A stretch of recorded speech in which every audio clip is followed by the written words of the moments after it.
अस्सलाम वालेकुम मोअज़्ज़ज़ ख़वातीन व हज़रात, मैं हूं अली मुमताज़ और आप देख रहे हैं मेरा ऑफिशियल यूट्यूब चैनल। इस वीडियो लॉग में मैं आपको एक ऐसे वाक़े के बारे में बताने जा रहा हूं कि जो यकीन मान लीजिए इससे पहले आपने नहीं सुना होगा। और जहां तक मेरी बात है, मैंने पाकिस्तान भर में खैबर से लेकर कराची तक बहुत से मुख्तलिफ़ तरह के वाक़यात को कवर किया, मुतासिर लोगों से बात की, मुलज़मान से बात की, लेकिन इस तरह का वाक़या मेरी नज़र से कभी नहीं गुजरा। ये अपनी नौइयत का बिल्कुल मुनफरद वाक़या है जिसकी जितनी मज़म्मत की जाए कम है। और फिर इस वाक़े के मंजर-ए-आम पर आने के बाद वो जो औरत मार्च वाले निकलते हैं ना 8 मार्च को और कहते हैं कि जी औरतों को हुकूक मिलने चाहिए, औरत के साथ ये होता है वो होता है, तो वो फिर उनकी बात बिल्कुल सच लगती है। वो आप खुद ही अंदाज़ा कर लेंगे जब मैं आपको इस वाक़े की तफसील बताऊँगा। सबसे पहले तो ये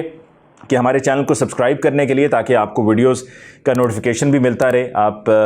बेल आइकॉन पे क्लिक कीजिए, वीडियो को लाइक कीजिए और शेयर कीजिए। अब आते हैं इस वाक़े की तरफ। लाहौर का ये वाक़या है जहाँ पर एक ख़ातून ने ये रिपोर्ट दर्ज करवाई है और बताई कि तफसील के मुताबिक ख़ातून ये कहती हैं कि मेरी एक शख्स से अरेंज्ड शादी हुई और ये मेरी पुप्पो ने करवाई, बाकायदा निकाह हुआ। और जिस शख्स से मेरी शादी हुई उसने 5 दिन गुजर जाने के बाद अजीबो गरीब मुतालबात करना शुरू कर दिए। और 5 रोज़ के बाद वो ये कहता था कि मेरे दोस्तों से वीडियो कॉल पर बात करो। सिर्फ 5 दिन के बाद, शादी के सिर्फ 5 दिन गुजरे, 5 हफ्ते नहीं, 5 महीने नहीं, 5 साल नहीं, 5 दिन के बाद उसने ये अपनी बीवी से मुतालबा करना शुरू कर दिया, इस मुतासरा ख़ातून से मुतालबा करना शुरू कर दिया कि मेरे दोस्तों से वीडियो कॉल पर बात किया करो। और सिर्फ वीडियो कॉल पर ही नहीं, अब आप आगे जैसे जैसे तफसील सुनेंगे ना कि और क्या क्या कुछ ये आदमी करता रहा है। और ये आदमी सिर्फ अपनी बीवी के साथ नहीं, और भी इस तरह के इसके क्या क्या मामलात रहे हैं, और फिर ये शादी हुई कैसे, किसने कराई, तो आप हैरान रह जाएंगे कि हो क्या रहा है। और फिर आखिर में उस औरत को आवाज़ उठाना पड़ गई। इस औरत के मुताबिक, जैसे कि मैंने बताया, कि दोस्तों से कहता था वीडियो कॉल पे बात करो, फिर उसके बाद कहता था कि जी बरहना होकर मेरे दोस्तों से, अस्तगफिरुल्लाह, मेरे दोस्तों से बरहना होकर बात करो। एक कोई और नहीं, शौहर कह रहा है, शौहर कह रहे हैं अपनी बीवी से कि बरहना होकर बात करो। शादी जो है वो हुई एक मौलवी के ज़रिए। ज़ाहिर बात है निकाह तो मौलवी पढ़वाएगा, लेकिन यह कि निकाह से पहले जो रिश्ता था वो भी एक मौलवी साहब लेकर आए थे। चूँकि मौलवी साहब रिश्ता लेकर आए तो वो उनकी बात पर एतबार कर लिया गया और ये कहा गया कि जी ये मौलवी साहब लेकर आए हैं तो इंतहाई शरीफ आदमी हैं, मौलवी साहब हैं, तो लिहाजा जो लेकर आए हैं रिश्ता बिल्कुल ठीक है। पुप्पो ने इस रिश्ते को पक्का कर दिया और शादी हो गई। शादी के बाद आहिस्ता आहिस्ता जैसे बात आगे बढ़ी तो पता चला कि वो जो निकाह था वो निकाह भी जाली था, और वो निकाह की कॉपी भी, जो जाली निकाह किया गया था उसकी कॉपी भी शौहर के पास थी। फिर उसके अलावा यही शख्स जो है, ये जब ये ख़ातून घर में कमरे में लिबास तब्दील कर रही होती थी तो ये छुप कर मोबाइल के बैक कैमरा से, या सामने भी बैठा हो तो बैक कैमरे का पता नहीं चलता है, वीडियो बनाया करता था। और वो वीडियो बनाकर फिर दोस्तों को भेजता था, या फिर कभी अगर लिबास तब्दील करते हुए कोई ऐसी सूरत हो तो उसी वक्त वीडियो कॉल मिलाकर दोस्तों से कहता था बीवी को कि बात करे। फिर ये शख्स इस हद तक घटिया शख्स था कि इस घटिया शख्स ने, जो शौहर कहलाने के लायक नहीं, शौहर तो वो था नहीं, वो तो सारा एक फ्रॉड था, ड्रामेबाज आदमी था, कारोबारी आदमी था, पेशावर आदमी था। क्योंकि ये पेशावर आदमी कैसा था ये भी मैं आपको बताऊंगा कि ये सिर्फ पाकिस्तान में नहीं, कहीं और भी इसका जिक्र है, कहीं और भी इसको ब्लैकलिस्ट किया गया है, कहाँ वो भी मैं आपको बताने वाला हूँ। तो ये शख्स जो है वो अपने, जब लिबास कम होता था तो कहता था वीडियो पर बात करो। जब वीडियो पे बात नहीं करती थी वो तो नाराज़गी का इजहार करता था। फिर उसके बाद इसने कमरे में कैमरा भी लगाया हुआ था, एक परमानेंट कैमरा भी नस्ब किया हुआ था कि जब मियाँ बीवी की उस वक्त हालत हम बिस्तरी की हो तो उसकी वीडियो बनाता था। उसकी वीडियो बनाकर, तौबा अस्तगफिरुल्लाह, वो वीडियो अपने दोस्तों को दिखाता था। फिर उसके अलावा जो वीडियो क्लिप्स थे वो इंटरनेट पे, सोशल मीडिया पे अपलोड करता था।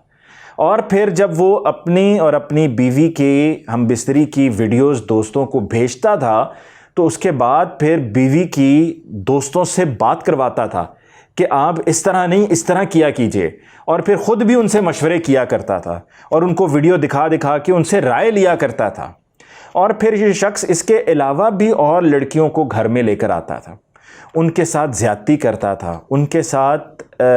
वीडियो बनाता था और वीडियो बनाकर जाकर फिर उसको बेचता था, उसका रेट लगवाता था, उसको फ़रोख्त करता था। और फिर उसके साथ साथ उन बच्चियों को मजबूर करके ज़ोर ज़बरदस्ती से, क्योंकि उसके पास पैसा था, ज़ोर ज़बरदस्ती से उनको शराब पिलाता था। اور یہ شخص ابھی سے نہیں، یہ پہلے سے کرتا آ رہا ہے، اور جو پھپھو تھی جس نے حامی بھری تھی رشتے کے لیے، اس پھپھو کو بھی پیسے دے کر خرید چکا تھا یہ شخص۔ اس کے پاس کوئی چیز اپنی نہیں تھی، بائک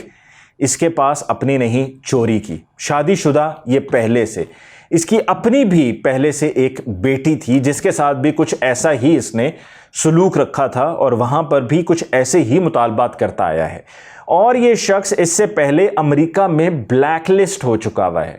وہاں پر یہ نہیں جا سکتا ہے، اور وہاں پر بھی بلیک لسٹ اس لیے ہوا ہے کیونکہ وہاں پر بھی یہ اسی طرح سے بچیوں کو، کم عمر لڑکیوں کو بلا کر ان کے ساتھ زیادتی کرتا تھا اور ان کی ویڈیوز بناتا تھا۔ اور یہ عورت جس نے یہ کمپلین درج کی ہے، اس نے یہ بھی تفصیل بتائی ہے کہ جب میں اس کی بات نہیں مانا کرتی تھی تو مجھ پر ظلم کیا کرتا تھا، اور مجھے طرح طرح سے ڈرایا اور دھمکایا جاتا تھا، اور پھر یہ بھی کہا جاتا تھا کہ میرے ان دوستوں سے تعاون کرو، ان کی بات سنو، کوئی بھی مسئلہ ہو تو میرے دوستوں کو فون کر کے بتاؤ، کیونکہ جب میں اس دنیا میں نہیں رہوں گا تو میرے یہ دوست ہی ہیں جو تمہاری مدد کریں گے، اور تمہارے اب کے بھی جتنے بھی اخراجات ہیں وہ سارے اخراجات انہی نے اٹھانے ہیں، تو لہٰذا میرے ان دوستوں کے ساتھ بات کرتے ہوئے ان کی بات کو مانا کرو، آگے سے انکار مت کیا کرو۔ یہ وہ شخص کہتا تھا، گھٹیا شخص اپنی بیوی سے، اور یہ اس کا سارا دھندا تھا، کاروبار تھا، سوشل میڈیا پہ ویڈیوز اپلوڈ کرنا، ویسے ویڈیو کو بنا بنا کے فروخت کرنا، گھروں میں لا کر اور معصوم بچیوں کو ان کو مختلف باتوں سے جھانسا دے کر لا کر ان سے یہ ویڈیوز بناتا تھا۔ تو یہ انتہائی گھٹیا شخص بے نقاب ہو چکا ہے۔ اس انتہائی گھٹیا شخص کی یہ ساری کارروائی منظر عام پر آ چکی ہے، لیکن اب بھی اس کارروائی کے ہونے کے بعد اور ان تمام تر تفصیلات کے منظر عام پر آنے کے بعد اب بھی ڈٹائی سے کہتا ہے کہ جی نہیں، یہ میں نے نہیں کیا، یہ تو میری بیوی سب کرتی رہی ہے، یعنی کہ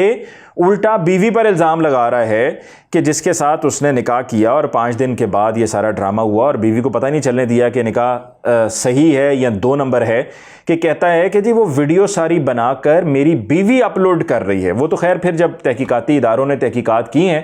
تو یہ پتہ چل گیا ہے کہ یہ کام اس کے اپنے فون سے ہوتا تھا، یعنی کہ وہ جو آدمی تھا وہ اپنے فون سے، مجھے تو لڑکی کا خیر نام بھی معلوم ہے لیکن میں نے اس لیے یہ نام آپ کے ساتھ شیئر نہیں کیا کہ انتہائی نامناسب ہے نام شیئر کرنا، اور اس کو صیغہ راز میں ہی رکھنا چاہیے، کیونکہ اس طرح سے پھر